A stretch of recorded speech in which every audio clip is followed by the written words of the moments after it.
Olá, meu nome é Daniel Totman Montandon, sou diretor de Arquitetura, Urbanismo e Design e também professor colaborador do programa de pós-graduação em Cidades Inteligentes e Sustentáveis da Uninove. Eu vou abordar hoje o tema da cota ambiental, compartilhar aqui uma apresentação com vocês. O argumento central que eu quero trazer hoje é o caráter multidimensional da cota ambiental como um instrumento de adaptação às mudanças climáticas em São Paulo. Esse argumento central que eu quero explorar, ele se dá pelo fato de se tratar de um instrumento da legislação urbanística, das normas de parcelamento e ocupação do solo, e que tem uma implicação muito ampla na forma de colaborar, como a gente vai poder ver até o final dessa apresentação. De início, eu queria comentar um pouco do contexto no qual esse instrumento foi pensado e também a forma que ele pode contribuir para o aprimoramento do planejamento urbano no município de São Paulo. Qual é o problema a enfrentar relacionado à cota ambiental? Nós temos aí, nas cidades, muitos problemas, muitas questões ambientais que vêm se acentuando ao longo dos anos em função das alterações das mudanças climáticas, né? Mas a gente tem aí a questão de poluição em ilhas de calor, as ilhas de calor muito decorrente da supressão de vegetação nas cidades.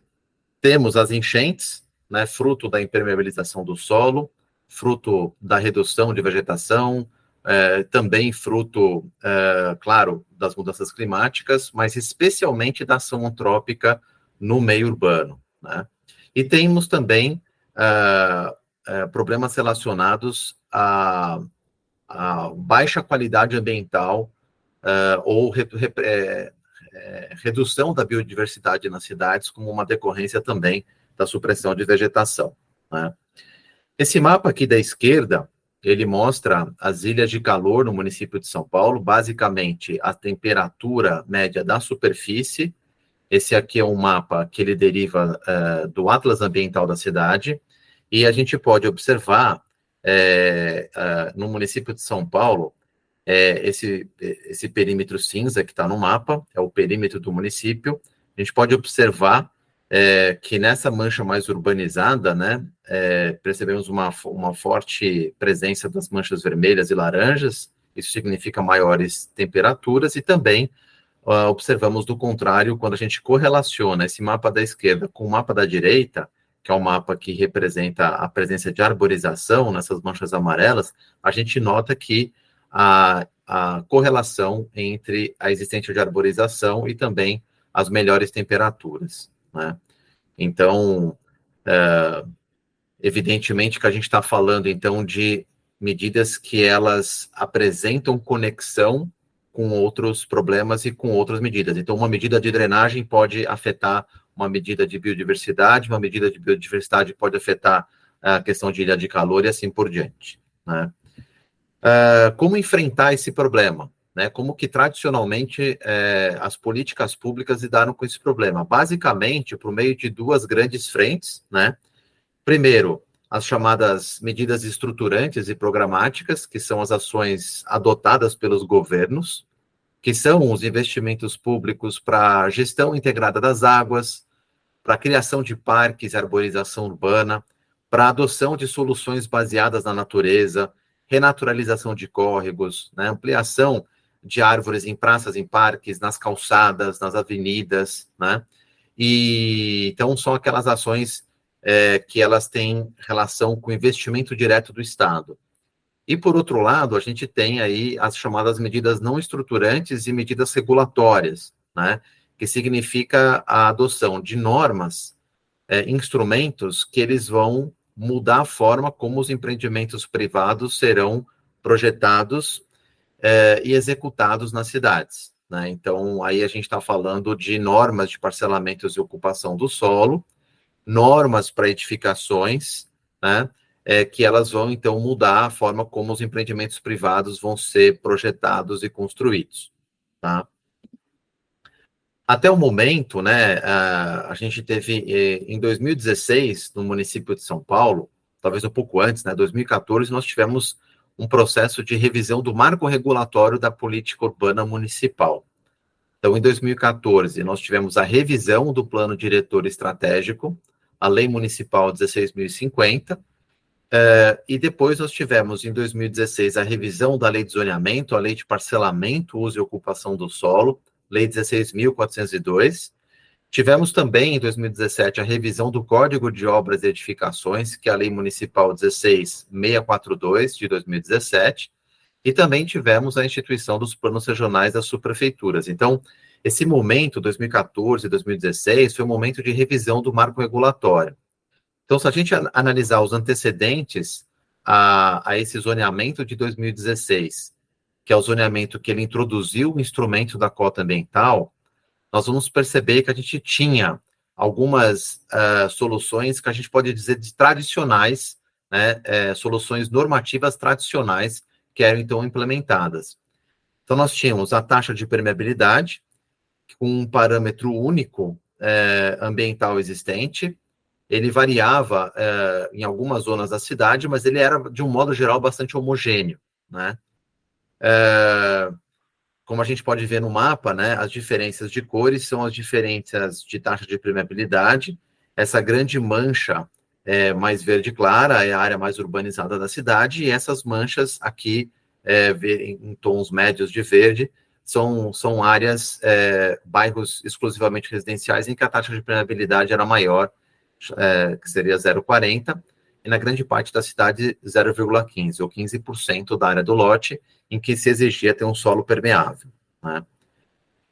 Então, a gente não tinha aqui, nessa distribuição da taxa de permeabilidade mínima, critérios geotécnicos e hidrológicos, né, que correlacionassem as questões de enchentes e inundações. E também existia a chamada lei das piscininhas, que obrigava a construção de reservatório nas construções novas e reformas acima de 500 metros quadrados de área construída, né? Então, mas era uma medida que também era aplicada meio de forma isolada, né? Então, esse era um pouco o antecedente que se existia antes da instituição da cota ambiental. Então, o que é, afinal, a cota ambiental, né? Trata-se de um conjunto de regras de ocupação dos lotes em que tais regras incidem no momento de aprovação de um projeto, no momento do licenciamento urbanístico, no momento de solicitação de alvarás de aprovação de edificações novas, de aprovação e execução de edificações novas, ou de aprovação e execução de reformas, né? E que tem como objetivo qualificar esses projetos, ou seja, hoje em São Paulo, ou a partir de 2016, você não consegue mais aprovar um projeto novo, se ele incidir num lote acima de 500 metros quadrados, sem que ele atenda a pontuação mínima da cota ambiental, né? E essa qualidade, quer dizer, esses parâmetros, essas regras de ocupação visam atenuar, né, as alterações microclimáticas, melhorar a drenagem urbana e também proteger a biodiversidade. A gente pode dizer que a modelagem da cota ambiental em São Paulo, ela surge, na verdade, ela foi concebida pela equipe técnica da Prefeitura de São Paulo, equipe técnica, inclusive, de técnicos concursados, que eles, então, formulam a cota ambiental nesse processo de revisão. E aí eu gostaria de destacar, né, a tese de doutorado do Paulo Mantei, que foi um dos principais formuladores, né, da cota ambiental do ponto de vista dos cálculos, né, e que o Paulo, então, nesse trabalho dele, ele sistematiza, inclusive, as referências utilizadas na cota ambiental da experiência de Berlim, né, Suécia, Singapura e Seattle, né, que são experiências que mostram como que determinadas soluções construtivas, paisagísticas e tecnológicas resultaram em qualidade ambiental em ambientes heterogêneos, em ambientes homogêneos, numa mesma cidade, né? E então, no caso de São Paulo, a cota ambiental, ela deriva de uma visão mais holística, né? Que ela vai buscar, então, qualidade ecossistêmica, né? Enfrentar também a qualificação do microclima, e isso é feito pelo fator vegetação, ou seja, se você plantar árvores no lote, se você plantar árvores, vegetação, né, você vai alcançar melhorias no microclima e na qualidade ecossistêmica. E você tem também a parte da drenagem, que então você vai ter soluções ali de tanto de infiltração da água no solo, quanto de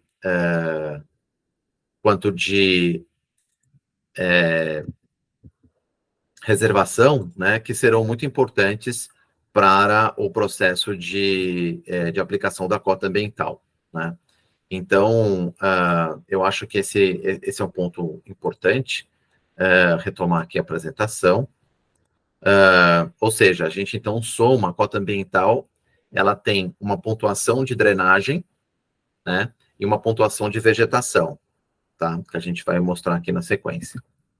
Então, está aqui a pontuação mínima da cota ambiental, ela vem de um indicador vegetação, né? Aqui o indicador vegetação V, e também o indicador drenagem, tá?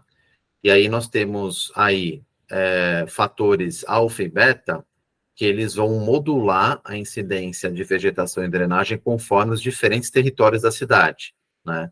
Então, é uma forma de lidar com a heterogeneidade de uma cidade como São Paulo. A gente pode dizer que talvez esse seja um mecanismo de tropicalização de outras experiências que foram estudadas nesse instrumento da cota ambiental, tá? Então, como eu comentei, o fator alfa e beta, eles vão decorrer dos chamados perímetros de qualificação ambiental, né? Esses perímetros, eles então foram definidos de forma bastante cuidadosa e estratégica, né? Com o objetivo justamente de reconhecer as diferenças no território, né? Então, qual que é a lógica da aplicação da cota? Para a gente entender, ele é um mecanismo que ele não foi pensado sob o ponto de vista simplesmente teórico, né? Ele foi um mecanismo pensado para ser aplicado de fato na legislação urbanística e ter efeito nos processos de aprovação de projetos, né? Então, qual que é a lógica de aplicação? Primeiro foi definido um mapa, que é o chamado, são os perímetros de qualificação ambiental, são 13 perímetros, né? E esses perímetros, eles vão, então, resultar em exigência de pontuação mínima diferente, também exigir diferentes taxas de permeabilidade. E eles vão derivar de, basicamente, 3 grandes critérios.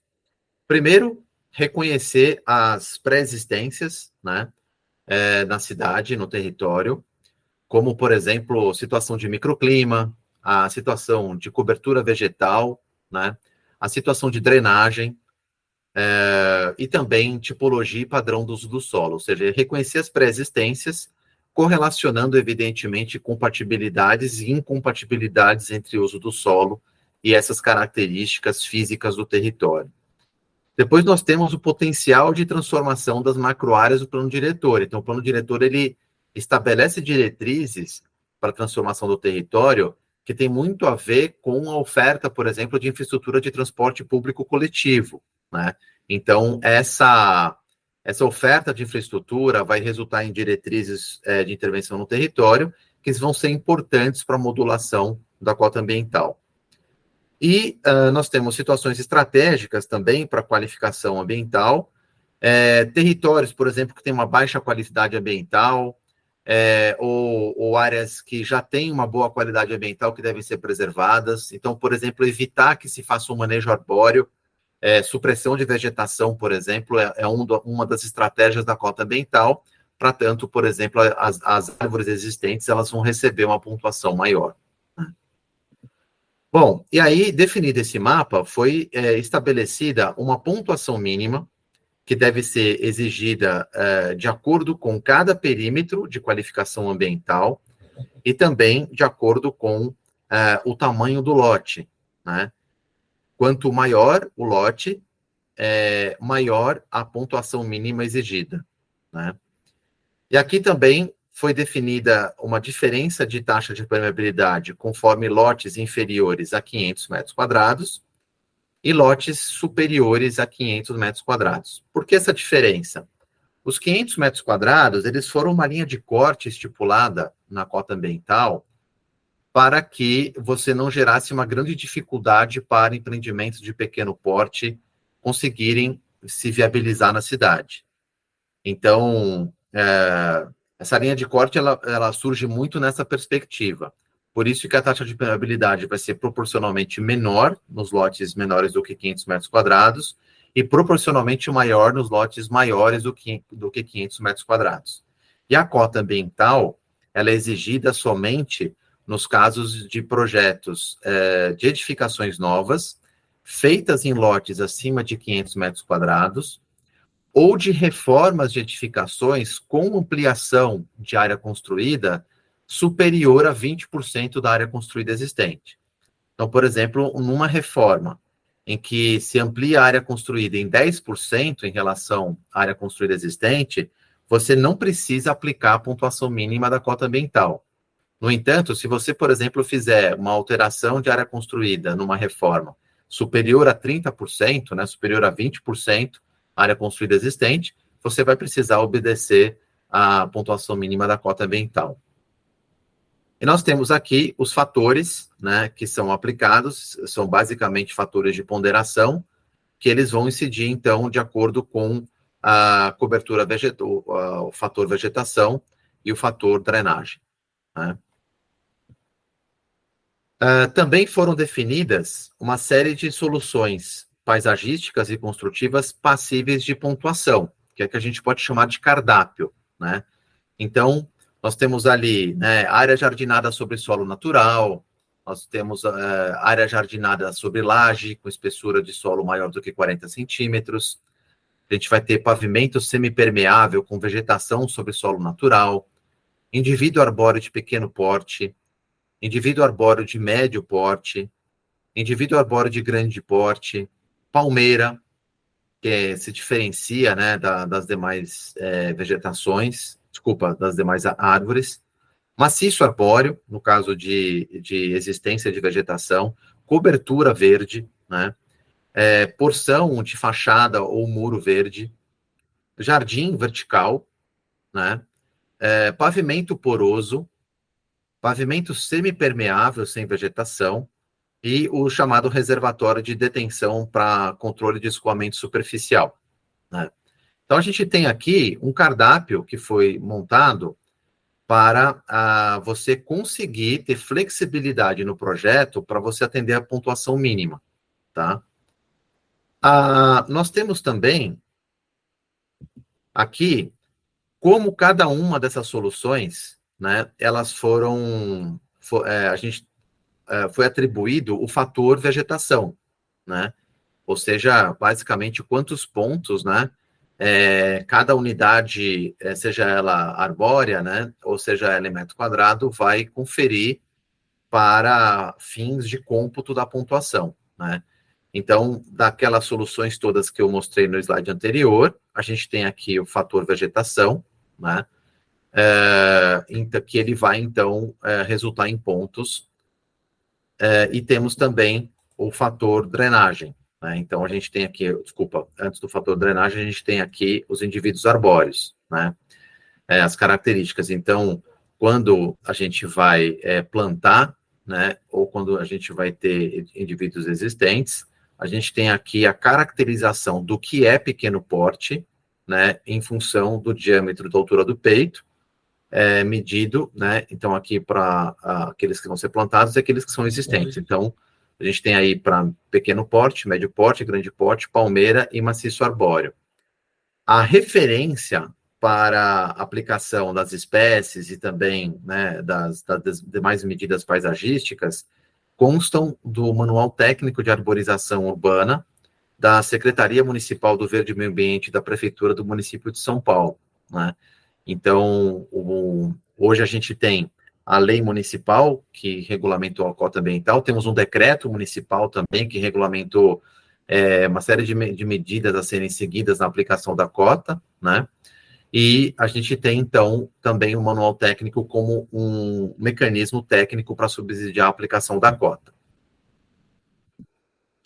Aqui nós temos a pontuação do fator drenagem, né? Então, a gente vai perceber que algumas das soluções aqui, elas também estão, né, presentes na composição da pontuação do fator vegetação, né?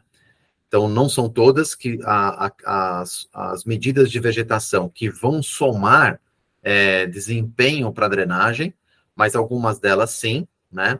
E sempre será necessário adotar um reservatório de escoamento superficial para ele, então, ser complementar às demais medidas de aplicação da cota ambiental. Esse reservatório de escoamento superficial, ele tem um volume mínimo que é calculado como 6,3 vezes a área do terreno, né? Então, é uma medida de cálculo. As águas que são destinadas a esse reservatório de escoamento superficial são as águas que caem no lote, a gente pode dizer assim, que não são aquelas que são captadas pelas calhas das construções, e aquela água que cai na parte coberta, né? A gente pode dizer que essa é aquela que vai para o reservatório de reservação, que eu vou mostrar na sequência, né? Então, a gente tem essas duas diferenças de reservatórios.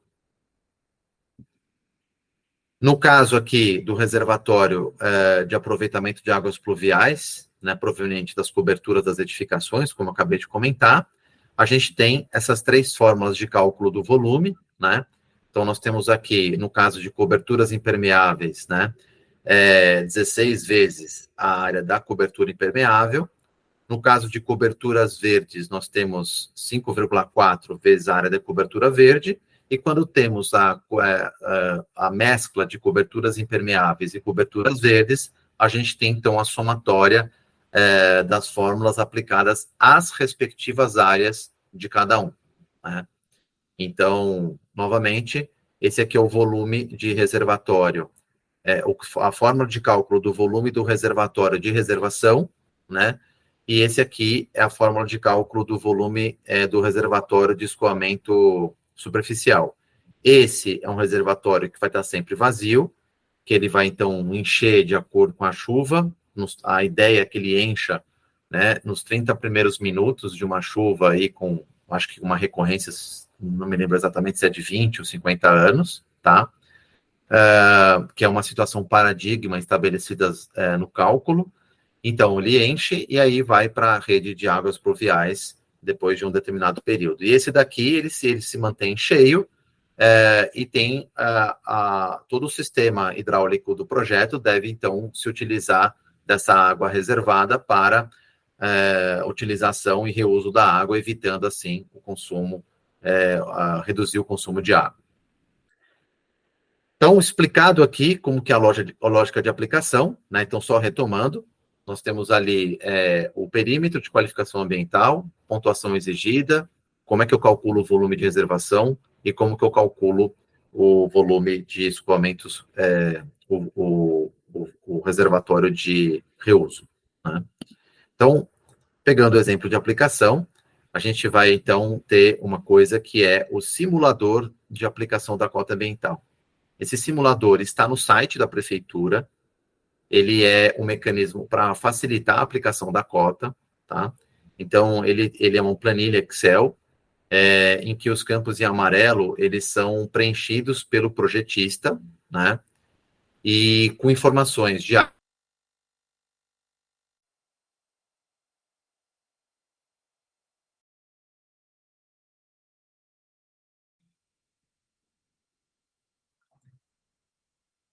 retomando, então, a parte da lógica de aplicação, né? Nós temos aqui o simulador de aplicação da cota ambiental. Esse simulador, ele consta do site da Secretaria Municipal de Urbanismo e Licenciamento. Ele é uma ferramenta utilizada aí justamente para facilitar a aplicação do instrumento da cota. Então, nesses campos em amarelo, o projetista insere as informações do lote e do projeto. Então, ele vai colocar a área de terreno, vai identificar o zoneamento, vai identificar o perímetro de qualificação ambiental, ele vai colocar a taxa de ocupação adotada no projeto, o gabarito de altura máximo, e vai preencher aqui as informações de quantidades de cada solução projetual que ele está adotando, e esse simulador ele vai fazendo um cálculo automático. Então, o projetista ele não precisa aplicar os fatores, ele não precisa aplicar fator alfa ou fator beta, basta simplesmente ele fazer um preenchimento dessas informações. E depois sai, então, a pontuação mínima aqui total alcançada, né? Então, a gente tem aqui, no caso, um projeto hipotético de área de terreno de 1.000 metros quadrados, tá? Ele está localizado aqui no perímetro 9, tá? Então, essa localização, inclusive, é possível de ser checada no portal GeoSampa, né? Que é uma base georreferenciada oficial do município de São Paulo. Então, a gente vai agora no quadro, né, 3A, que é o quadro, então, que ele vai mostrar a pontuação mínima que eu devo alcançar. Então, eu estou no perímetro 9, o meu lote tem 1.000 metros quadrados, então eu tenho que seguir uma taxa de permeabilidade de 15%, e eu tenho que atingir uma pontuação mínima de 0,37, né? Então, uma informação que a gente identifica no quadro 3A, anexo à lei de zoneamento, a lei 16.402, tá? Aqui, então, eu vou desenvolver um projeto, vou propor uma série de soluções para eu alcançar a pontuação mínima da cota ambiental. Então, aqui foi adotada, né, uma solução de piso, de área jardinável sobre solo permeável, que é esse 3 aqui, né, de fato, a área que principal área de permeabilidade do projeto. A gente tem aqui no fundo do lote uma área jardinável sobre laje. Aqui é muito importante a gente prestar atenção que essa porção aqui no fundo, ela não computa na taxa de permeabilidade. Ela computa como uma medida de composição da pontuação mínima da cota ambiental, mas área permeável, ela tem que ser, de fato, não simplesmente uma laje, não pode ter nenhuma construção no subsolo, ela tem que ser, de fato, livre de qualquer construção para ela computar como permeável. Nós temos um piso semipermeável com vegetação, né, que é esse trechinho aqui, né, bem pequeno. Cobertura verde, quase que metade da torre do edifício. O reservatório de retenção, né, de escoamento superficial, que ele é sempre colocado próximo da rede de drenagem, tá? Então, a depender do projeto, ele tem que ficar na parte do fundo ou na parte da frente, mas ele tem que estar conectado com a rede de drenagem, né? E nós temos os indivíduos arbóreos que foram plantados aqui para cumprir aí também a pontuação mínima de cota ambiental. Então, a gente então tem aqui a ilustração das soluções adotadas, e aqui nós temos no simulador a inserção das informações necessárias. Então, a gente tem a área de terreno, de 1.000 metros quadrados, a localização do lote na zona centralidade, então ele já vai reconhecer os parâmetros, ele está no perímetro 9, foi adotada uma taxa de ocupação de 26% e o gabarito do projeto é 42 metros. Foi adotada uma solução, uma área jardinada sobre solo natural de 150 metros quadrados, e ela já computa automaticamente aqui, né? Foi adotada uma solução de área jardinada sobre laje, né, com espessura maior que 40 centímetros no fundo do lote, de 120 metros, 120,95 metros quadrados, aparece aqui automaticamente também, tá? Então, isso aqui é a composição do fator vegetação, e aqui embaixo a composição do fator drenagem. Foram plantados 5 indivíduos arbóreos de pequeno porte, um indivíduo arbóreo de médio porte, né? Cobertura verde com 100 metros quadrados de cobertura verde, né?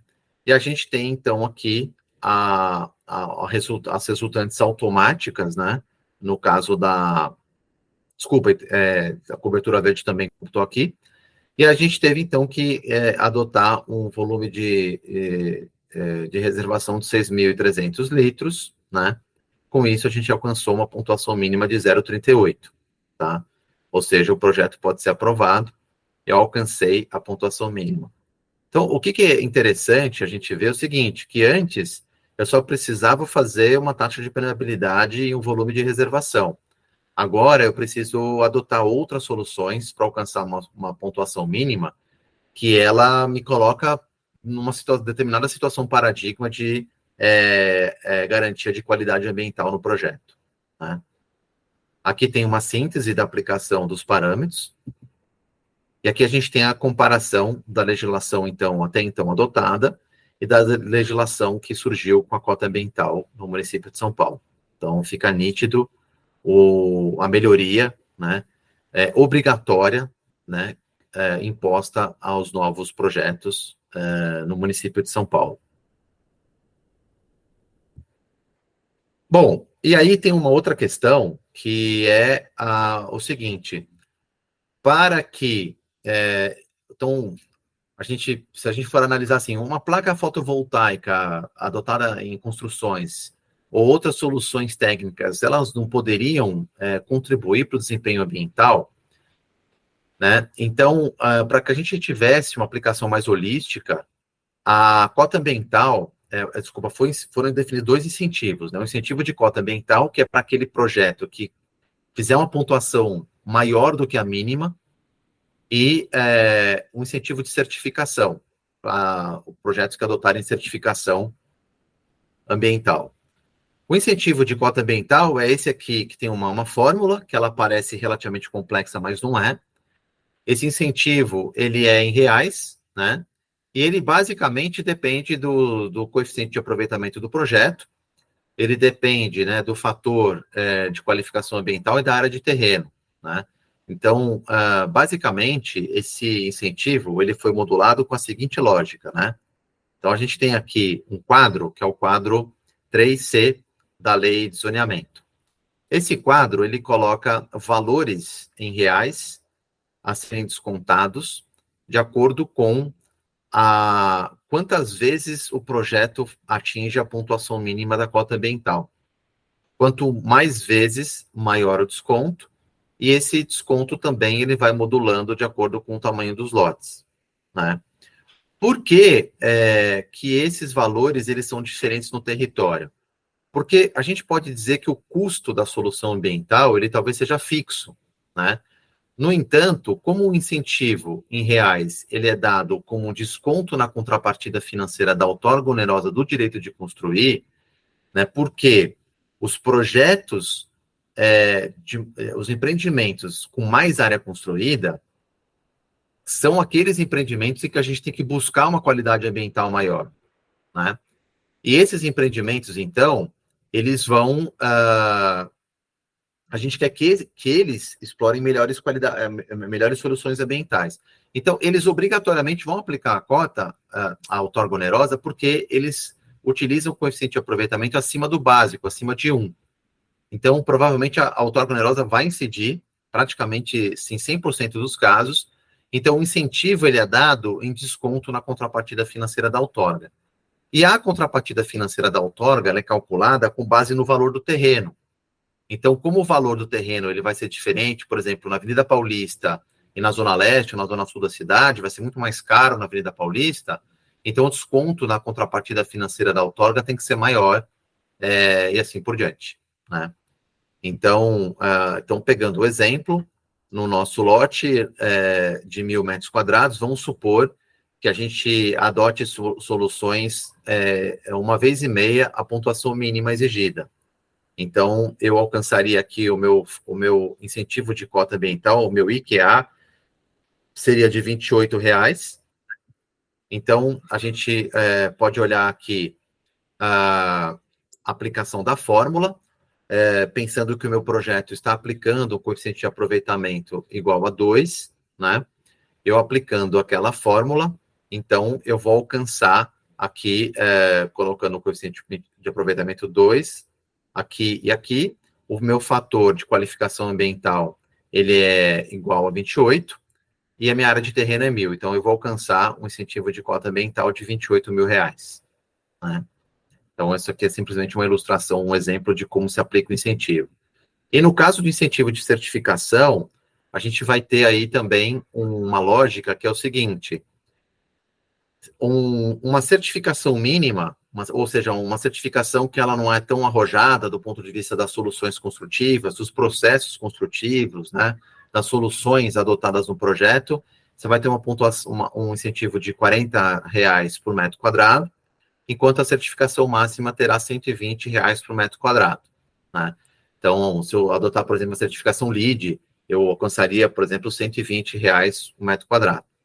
Então, aqui, vamos supor, né, que a certificação LEED fosse a máxima no nosso projeto. Então, a gente tem aqui na fórmula, desculpa, não comentei, o fator de certificação, né? Então, o incentivo é o fator vezes a área de terreno, vezes o coeficiente de aproveitamento do projeto. A gente tem, então, aqui 120 vezes 1.000 vezes 2, o incentivo de certificação seria de R$ 240 mil, né?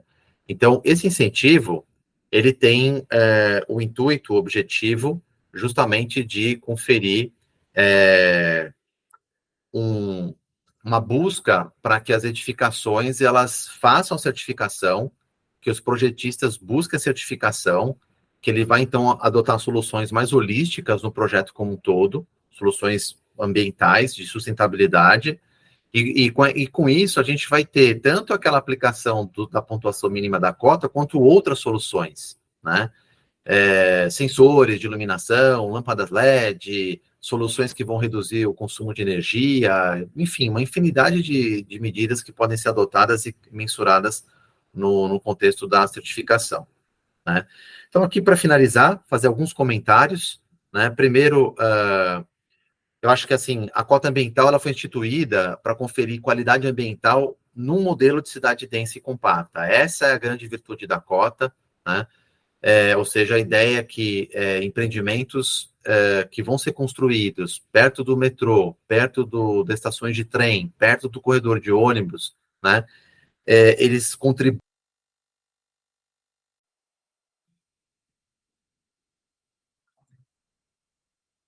Retomando, então, a parte da lógica de aplicação, né, nós temos aqui o simulador de aplicação da cota ambiental. Esse simulador, ele consta do site da Secretaria Municipal de Urbanismo e Licenciamento. Ele é uma ferramenta utilizada aí justamente para facilitar a aplicação do instrumento da cota. Então, nesses campos em amarelo, o projetista insere as informações do lote e do projeto. Então, ele vai colocar a área de terreno, vai identificar o zoneamento, vai identificar o perímetro de qualificação ambiental, ele vai colocar a taxa de ocupação adotada no projeto, o gabarito de altura máximo, e vai preencher aqui as informações de quantidades de cada solução projetual que ele está adotando. E esse simulador ele vai fazendo um cálculo automático. Então, o projetista ele não precisa aplicar os fatores, ele não precisa aplicar fator alfa ou fator beta, basta simplesmente ele fazer um preenchimento dessas informações. E depois sai, então, a pontuação mínima aqui total alcançada, né? Então, a gente tem aqui, no caso, um projeto hipotético de área de terreno de 1.000 metros quadrados, tá? Ele está localizado aqui no perímetro 9, tá? Então, essa localização, inclusive, é possível de ser checada no portal GeoSampa, né? Que é uma base georreferenciada oficial do município de São Paulo. Então, a gente vai agora no quadro, né, 3A, que é o quadro, então, que ele vai mostrar a pontuação mínima que eu devo alcançar. Então, eu estou no perímetro 9, o meu lote tem 1.000 metros quadrados, então eu tenho que seguir uma taxa de permeabilidade de 15%, e eu tenho que atingir uma pontuação mínima de 0,37, né? Então, uma informação que a gente identifica no quadro 3A, anexo à lei de zoneamento, a lei 16.402, tá? Aqui, então, eu vou desenvolver um projeto, vou propor uma série de soluções para alcançar a pontuação mínima da cota ambiental, Então, aqui foi adotada, né, uma solução de piso, de área jardinável sobre solo permeável, que é esse 3 aqui, né, de fato, é a área que vai, principal área de permeabilidade do projeto. A gente tem aqui no fundo do lote uma área jardinável sobre laje. Aqui é muito importante a gente prestar atenção que essa porção aqui no fundo, ela não computa na taxa de permeabilidade. Ela computa como uma medida de composição da pontuação mínima da cota ambiental, mas área permeável, ela tem que ser, de fato, não simplesmente uma laje, não pode ter nenhuma construção no subsolo, ela tem que ser, de fato, livre de qualquer construção para ela computar como permeável. Nós temos um piso semipermeável com vegetação, né, que é esse trechinho aqui, né, bem pequeno. Cobertura verde, quase que metade da torre do edifício. O reservatório de retenção, né, de escoamento superficial, que ele é sempre colocado próximo da rede de drenagem, tá? Então, a depender do projeto, ele tem que ficar na parte do fundo ou na parte da frente, mas ele tem que estar conectado com a rede de drenagem, né? E nós temos os indivíduos arbóreos que foram plantados aqui para cumprir aí também a pontuação mínima de cota ambiental. Então, a gente então tem aqui a ilustração das soluções adotadas, e aqui nós temos no simulador a inserção das informações necessárias. Então, a gente tem a área de terreiro, de 1.000 metros quadrados, a localização do lote na zona centralidade, então ele já vai reconhecer os parâmetros, ele está no perímetro 9, foi adotada uma taxa de ocupação de 26% e o gabarito do projeto 42 metros. Foi adotada uma solução, uma área jardinada sobre solo natural de 150 metros quadrados, e ela já computa automaticamente aqui, né? Foi adotada uma solução de área jardinada sobre laje, né, com espessura maior que 40 centímetros no fundo do lote, de 120 metros, 120,95 metros quadrados, aparece aqui automaticamente também, tá? Então, isso aqui é a composição do fator vegetação, e aqui embaixo a composição do fator drenagem. Foram plantados 5 indivíduos arbóreos de pequeno porte, um indivíduo arbóreo de médio porte, né?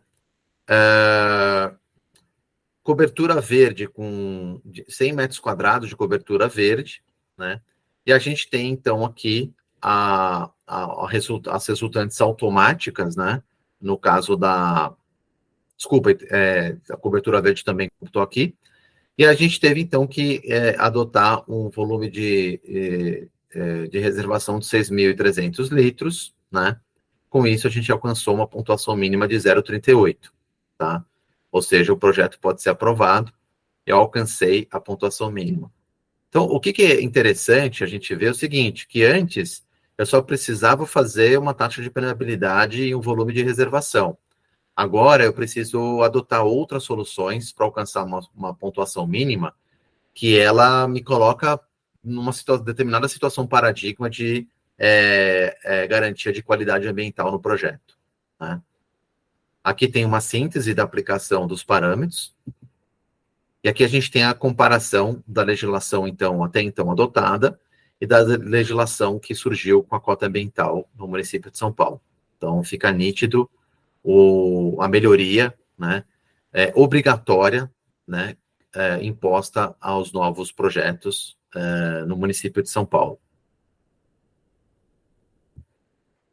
Bom, e aí tem uma outra questão, que é o seguinte, para que, então, se a gente for analisar assim, uma placa fotovoltaica adotada em construções ou outras soluções técnicas, elas não poderiam contribuir para o desempenho ambiental, né? Então, para que a gente tivesse uma aplicação mais holística, a cota ambiental, foram definidos 2 incentivos, né? O incentivo de cota ambiental, que é para aquele projeto que fizer uma pontuação maior do que a mínima, e um incentivo de certificação, para projetos que adotarem certificação ambiental.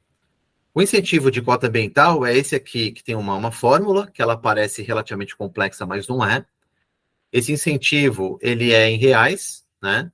E ele basicamente depende do coeficiente de aproveitamento do projeto, ele depende, né, do fator de qualificação ambiental e da área de terreno, né? Então, basicamente, esse incentivo, ele foi modulado com a seguinte lógica, né? Então, a gente tem aqui um quadro, que é o quadro 3C da Lei de Zoneamento. Esse quadro, ele coloca valores em reais a serem descontados de acordo com quantas vezes o projeto atinge a pontuação mínima da cota ambiental. Quanto mais vezes, maior o desconto, e esse desconto também ele vai modulando de acordo com o tamanho dos lotes, né? Por que, que esses valores eles são diferentes no território? Porque a gente pode dizer que o custo da solução ambiental ele talvez seja fixo, né?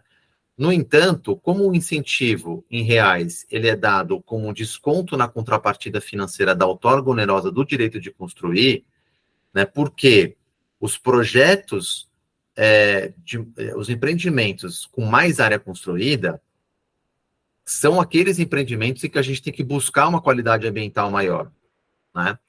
E esses empreendimentos, então, eles vão a gente quer que eles explorem melhores soluções ambientais. Então, eles obrigatoriamente vão aplicar a cota, a outorga onerosa, porque eles utilizam o coeficiente de aproveitamento acima do básico, acima de 1. Então, provavelmente, a outorga onerosa vai incidir, praticamente, sim, 100% dos casos. Então, o incentivo ele é dado em desconto na contrapartida financeira da outorga. E a contrapartida financeira da outorga ela é calculada com base no valor do terreno. Então, como o valor do terreno ele vai ser diferente, por exemplo, na Avenida Paulista e na Zona Leste ou na Zona Sul da cidade, vai ser muito mais caro na Avenida Paulista, então o desconto na contrapartida financeira da outorga tem que ser maior, e assim por diante, né? Então, pegando o exemplo, no nosso lote de 1.000 metros quadrados, vamos supor que a gente adote soluções uma vez e meia a pontuação mínima exigida. Então, eu alcançaria aqui o meu incentivo de cota ambiental, o meu IQA, seria de R$ 28. Então, a gente pode olhar aqui a aplicação da fórmula, pensando que o meu projeto está aplicando o coeficiente de aproveitamento igual a 2, né? Eu aplicando aquela fórmula, então eu vou alcançar aqui, colocando o coeficiente de aproveitamento 2, aqui e aqui, o meu fator de qualificação ambiental, ele é igual a 28, e a minha área de terreno é 1.000, então eu vou alcançar um incentivo de cota ambiental de R$ 28.000, né? Então, isso aqui é simplesmente uma ilustração, um exemplo de como se aplica o incentivo. E no caso do incentivo de certificação, a gente vai ter aí também uma lógica que é o seguinte: uma certificação mínima, ou seja, uma certificação que ela não é tão arrojada do ponto de vista das soluções construtivas, dos processos construtivos, né, das soluções adotadas no projeto, você vai ter uma pontuação, um incentivo de R$ 40 por metro quadrado, enquanto a certificação máxima terá R$ 120 por metro quadrado, né? Então, se eu adotar, por exemplo, a certificação LEED, eu alcançaria, por exemplo, R$ 120 por metro quadrado. Então, aqui, vamos supor, né, que a certificação LEED fosse a máxima no nosso projeto, então, a gente tem aqui na fórmula, desculpa, não comentei, o fator de certificação, né? Então, o incentivo é o fator vezes a área de terreno, vezes o coeficiente de aproveitamento do projeto. A gente tem, então, aqui 120 vezes 1.000 vezes 2, o incentivo de certificação seria de R$ 240.000, né? Então, esse incentivo, ele tem o intuito, o objetivo, justamente de conferir uma busca para que as edificações elas façam certificação, que os projetistas busquem a certificação, que ele vai, então, adotar soluções mais holísticas no projeto como um todo, soluções ambientais, de sustentabilidade, e com isso a gente vai ter tanto aquela aplicação da pontuação mínima da cota, quanto outras soluções, né? Sensores de iluminação, lâmpadas LED, soluções que vão reduzir o consumo de energia, enfim, uma infinidade de medidas que podem ser adotadas e mensuradas no contexto da certificação, né? Então, aqui para finalizar, fazer alguns comentários, né? Primeiro, eu acho que assim, a cota ambiental ela foi instituída para conferir qualidade ambiental num modelo de cidade densa e compacta. Essa é a grande virtude da cota, né? Ou seja, a ideia é que empreendimentos que vão ser construídos perto do metrô, perto das estações de trem, perto do corredor de ônibus, né? Eles contribuem